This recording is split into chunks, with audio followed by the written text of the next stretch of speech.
اور یقیناً تمام اہل اسلام اور اہل سنت و جماعت وہ سیدنا صدیق اکبر رضی اللہ عنہ کی محبت سے معمور، بلکہ مسلمانوں کے علاوہ بھی دنیا میں جہاں کہیں کسی اور قوم میں، یہود و نصارہ میں، غیر مسلموں میں، کافروں میں بھی اگر کوئی انصاف پسند ہوتا ہے اور وہ صحیح بات کرنے کا قائل ہوتا ہے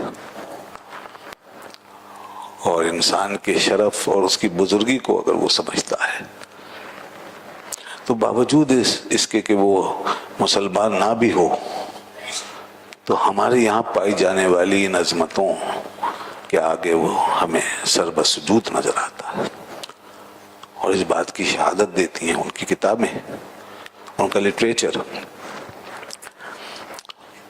بہت لوگوں نے اسلام کے بارے میں اور اسلام کے بزرگوں کے بارے میں اور ہمارے اسلاف کے بارے میں اپنی اپنی عقیدتوں اور حقیقتوں کا اظہار کیا۔ عقیدت کے ساتھ حقیقت جو انہوں نے سمجھی وہ بیان کی، اور اپنی محبتوں کو وابستہ کیا انہوں نے۔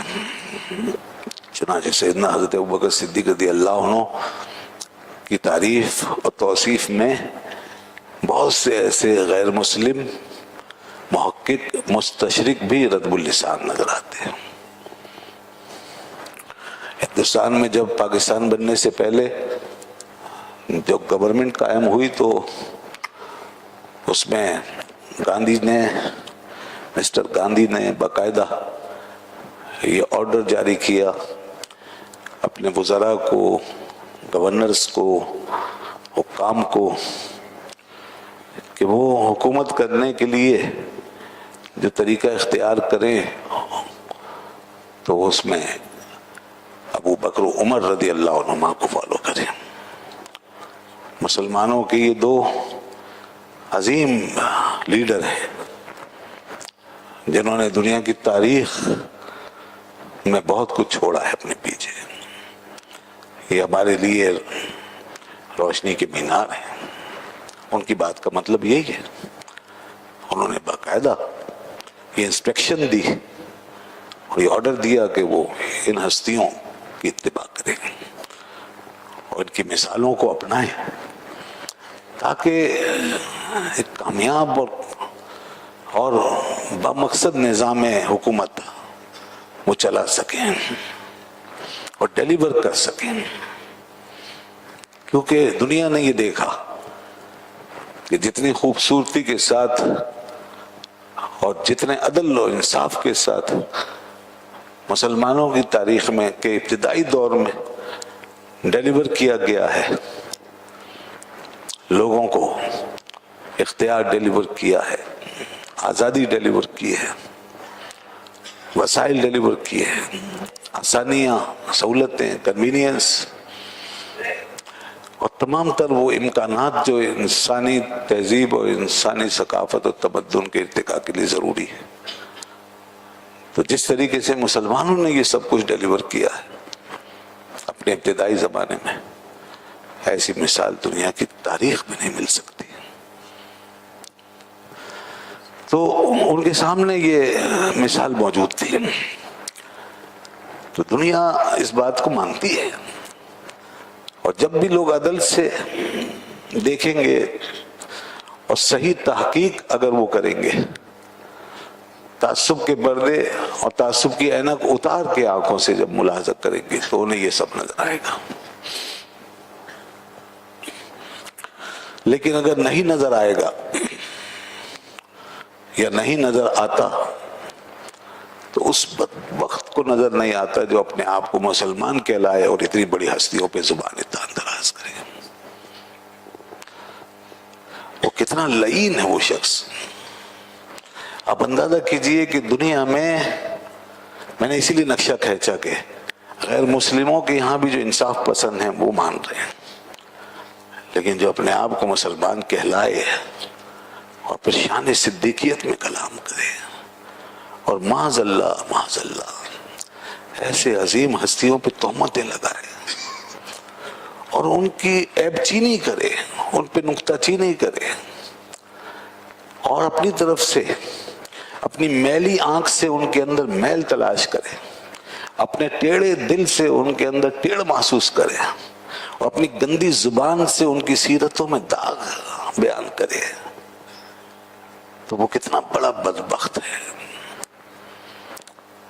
ایسے آدمی کے لیے سوائے لعنت و پھٹکار کے کیا ہے؟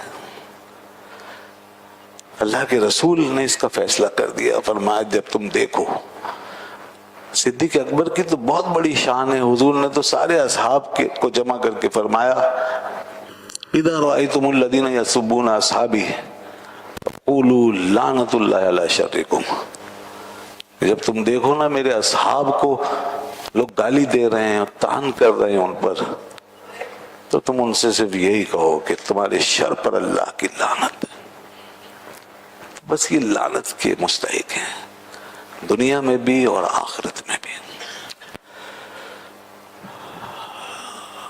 ان ہستیوں کی کیا بات ہے جناب کہ جن کو آقا نامدار سید العالمین سید المرسلین محبوب رب العالمین صلی اللہ علیہ وآلہ وسلم نے اپنے دست اقدس سے بنایا، جن کو تیار کیا، جو رسول اللہ صلی اللہ علیہ وسلم کی اس پاکیزہ نورانی مبارک بابرکت صحبت میں بیٹھے ہوں کہ جس کی کوئی دنیا میں مثال ہی نہیں ہے،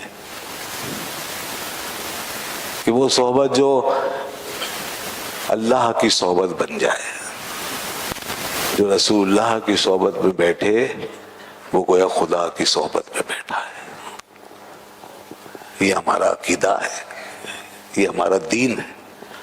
جو رسول اللہ کے قریب ہوتا ہے وہ اللہ کے قریب ہوتا ہے، جو رسول اللہ کے انوار میں پایا جائے گا وہ اللہ کے انوار میں اس کی تجلیات میں قرار پائے گا۔ جس پہ رسول اللہ کی نگاہیں پڑی ہوں، نگاہ التفات پڑی ہو، جنہیں حضور نے اپنا صحابی کہہ دیا ہو، ان کی کیا بات ہے۔ اور حضرت ابوبکر صدیق رضی اللہ عنہ کی شان تو یہ ہے کہ نہ صرف زبان رسالت سے ان کی صحابیت کا اعلان ہوا بلکہ قرآن نے اپنے الفاظ میں بھی ان کی صحابیت کا اعلان کیا۔ اذ یقول لصاحبہ، کہ وہ اپنے صاحب سے یعنی صحابی سے فرما رہے تھے۔ تو دیکھیے قرآن ان کو خود صاحب کہتا ہے۔ قرآن میں اصحاب کی شانوں کا ذکر آیا ہے، مگر لفظ صحابی کا ٹائٹل اس لفظ کے ساتھ اگر قرآن نے کسی کو دیا ہے تو وہ حضرت ابوبکر صدیق رضی اللہ عنہ۔ یہ حضرت ابوبکر کی صحابیت کی شان ہے۔ اور کیوں نہ ہو کہ جو ثانی اثنین ہے وہ جو بس دوسرے نمبر پہ ہمیشہ رہے، پہلے نمبر پہ اللہ کے رسول آپ صلی اللہ علیہ وسلم، جب بھی آپ کا ذکر آئے اور اس کے بعد جب کسی کا ذکر آگے بڑھے اور کسی کی بات آگے جائے تو پھر صرف ابو بکر کا نام آئے۔ جہاں یہ شان ہو جیسے انسان کے ساتھ اس کا سایہ ہوتا ہے، جب انسان ہوتا ہے تو اس کا سایہ اس کا لازمی حصہ ہوتا ہے اس کی شخصیت کا، اور انسان کے بعد اس کا سایہ ضرور پایا جاتا ہے۔ مثال دے رہا ہوں سمجھانے کے لیے۔ حضرت ابوبکر صدیق کی شان ایسی ہے جیسے رسول خدا صلی اللہ علیہ وسلم کا سایہ۔ اللہ نے اپنے رسول صلی اللہ علیہ وسلم کا کوئی مادی سایہ پیدا نہیں کیا۔ حضور کا جسد اطہر اس تاریک سائے سے مبرہ تھا، کیونکہ اللہ نے آپ کے جسم اقدس کو بہت لطیف بنایا، اور جو چیز لطیف ہوتی ہے سٹل ہوتی ہے اس کا سایہ نہیں ہوتا، تو حضور کا سایہ نہیں بنتا تھا، مگر حضرت ابوبکر حضور کے سائے کی طرح بنا دیے گئے۔ اور ایسا ساتھ، ایسی سنگت کہ جہاں انسان کا سایہ بھی ساتھ نہیں رہے گا، یعنی قبر میں اور حشر میں، وہاں بھی ابو بکر حضور کے ساتھ ہیں۔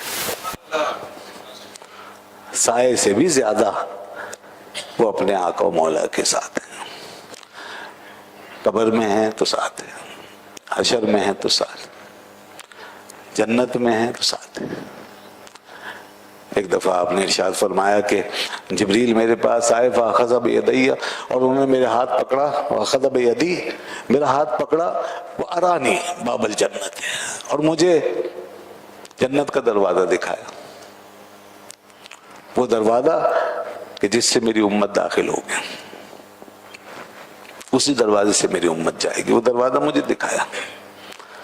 تو حضرت ابوبکر صدیق رضی اللہ عنہ بیٹھے تھے، عرض کی یا رسول اللہ وددت انی لو کنت معک، یا رسول اللہ کاش کہ میں آپ کے ساتھ ہوں، حتی انظر الیہ، اور اس کے بعد پھر میں اس دروازے کو دیکھوں، یعنی آپ کے بغیر میں جنت میں نہیں جاؤں گا، میری خواہش ہے کہ میں آپ کے ساتھ، جب جنت کا فیصلہ ہو تو پہلے آپ کا ساتھ ملے، پھر میں اس دروازے پہ جاؤں، آپ کے بغیر نہیں۔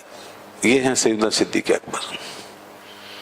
جنت کوئی معمولی جگہ ہے، ہم دنیا کی جنتیں دیکھ کے سب کچھ بھول جاتے ہیں، وہ اس جنت کی بات کر رہے ہیں جس پہ دنیا کی ساری جنتیں قربان۔ تو وہاں کے لیے بھی ان کے یہاں صرف ایک ہی معیار ہے، جو یہاں وہ چاہتے ہیں وہی وہاں چاہتے ہیں۔ یہاں بھی دنیا کی کوئی خوشی، کوئی لذت، کوئی فرحت وہ رسول اللہ کے بغیر نہیں چاہیے۔ اور وہاں بھی جنت بھی ہے تو کہتے ہیں حتی انظر الیہ، بس میں آپ کے ساتھ ہوں، پھر جنت دیکھوں تو دیکھوں۔ حضور نے فرمایا اے ابو بکر، معلوم ہے تمہارا کیا مقام ہے؟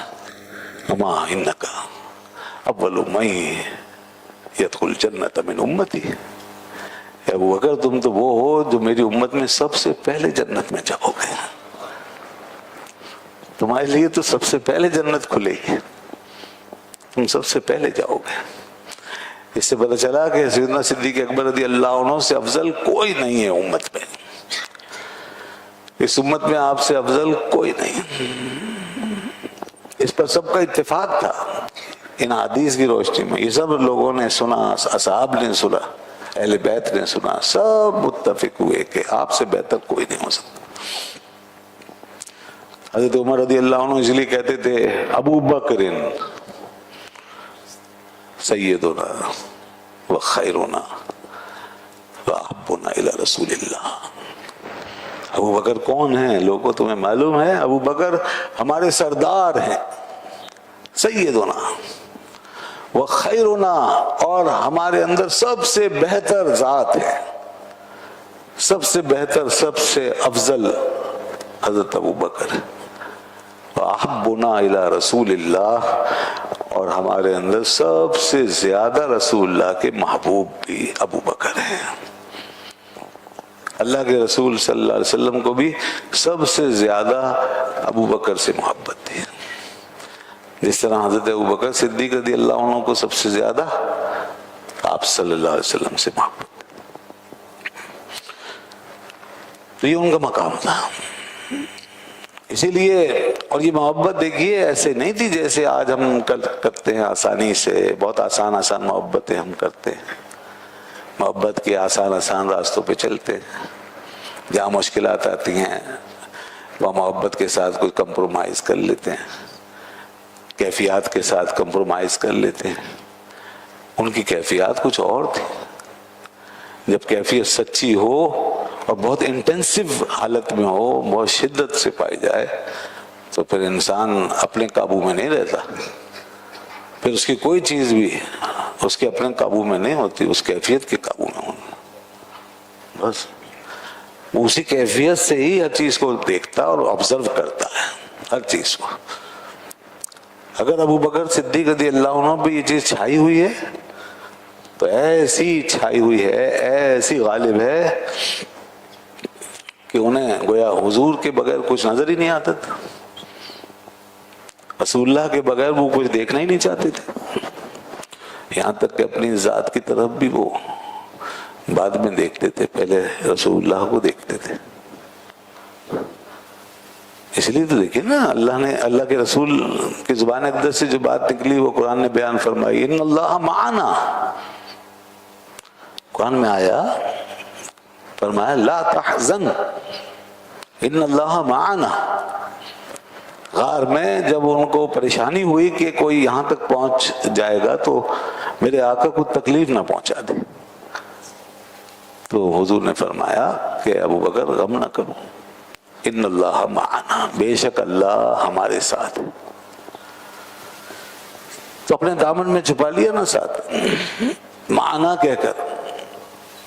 تو وہ جس طرح کے فنا ہو چکے ہیں اور یک جان دو غالب، جب صورتحال یہ ہو گئی کہ یک جان دو غالب، اور جب وہ اپنے آپ کو مٹا چکے ہیں تو پھر ان کے ساتھ بھی یہی کیا گیا کہ بس ٹھیک ہے، اب ہم تمہارے ساتھ ہیں، تم ہمارے ساتھ، جہاں ہم ہیں وہاں تم ہو، جہاں تم ہو وہاں ہم ہیں، ان اللہ معنا۔ اور پھر جو ہمارے ساتھ ہے وہ تمہارے ساتھ ہے۔ اب ہمارے ساتھ کون ہے؟ اللہ۔